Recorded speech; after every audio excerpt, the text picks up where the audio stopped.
Bueno, en esta presentación vamos a hablar sobre la inspección de medidores con pruebas siempre potencia. Se trata de verificar la medida en energía activa. Para esto primero vamos a ver qué es un medidor de energía eléctrica. Un medidor de energía eléctrica es un conjunto de elementos electrónicos o electromecánicos que se utiliza para medir el registro del consumo de energía eléctrica tanto activa como reactiva y en algunos casos la demanda máxima. Existen varios tipos de medidores dependiendo de la construcción, tipo de energía que miden, clase de precisión y conexión a la red eléctrica. Se clasifican según su exactitud. Los medidores clase 2 incluyen los medidores monofásicos, bifásicos, trifásicos para medir energía activa en casas, oficinas, locales, comerciales y pequeñas industrias con cargas inferiores a 45 kilovatios. Los medidores clase 1 incluye los medidores trifásicos para medir energía activa y reactiva de grandes consumidores. Para cargas mayores a 45 kilovatios se exige que sean medidores electrónicos.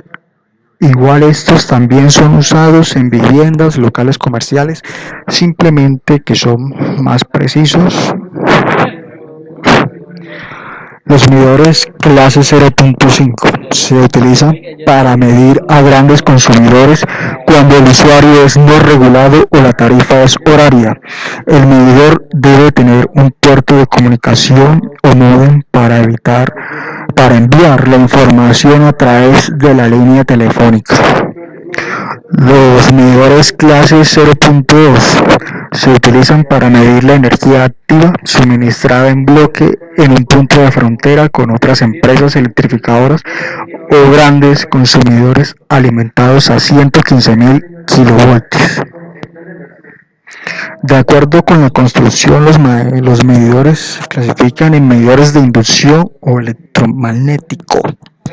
Es un medidor en el cual las corrientes en las bobinas fijas reaccionan con las inducidas en el elemento móvil o disco, haciéndolo mover. El principio de funcionamiento es muy similar al de los motores de inducción y se basa en la teoría de la relación de corriente eléctrica con los campos magnéticos.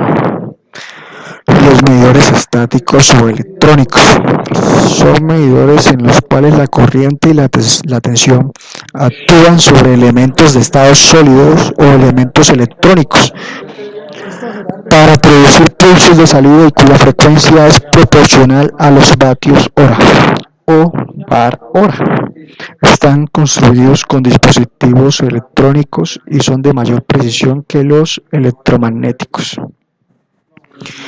La prueba de tiempo de potencia es un procedimiento que se realiza en terreno y se limita a medidores de energía eléctrica activa clase 1 y 2 en corriente alterna en frecuencia de 60 Hz. Este procedimiento es usado simplemente para verificar la medida en caso de que el factor de prueba que nos arroje no sea el establecido por el comercializador.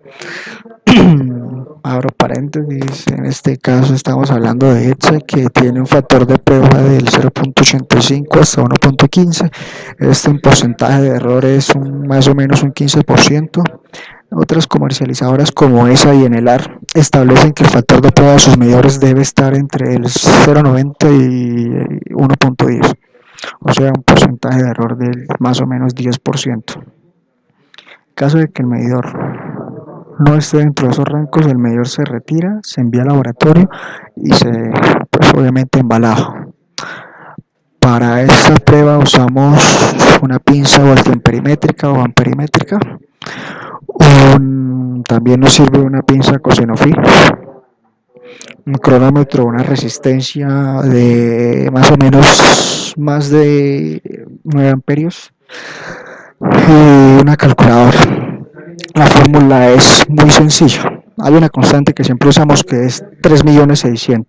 Esto lo dividimos por otra constante que es el KD del medidor que está en la placa de característica de este. El KD son las revoluciones sobre kilovatio hora, o en el caso de los medidores clase 1 son los impulsos sobre kilovatio hora. Tomamos un tiempo con el cronómetro, medimos una corriente con la pinza y una tensión. Contabilizamos con respecto al tiempo un número de vueltas. El número de vueltas cabe aclarar que para una prueba por alta debe ser superior a 5 números de vueltas y el tiempo debe ser mayor a 60 segundos. Tomamos 3.600.000, lo dividimos sobre el KD, dividimos sobre el voltaje, sobre la corriente y sobre la tensión. Es todo el tiempo. El resultado que nos da lo multiplicamos por el número de vueltas y para calcular el porcentaje de error tomamos el factor de prueba, le restamos 1 y lo multiplicamos por 100. Esto nos dará el factor de prueba. Aclaramos que la diferencia entre la calidad de la medida y la verificación de la medida.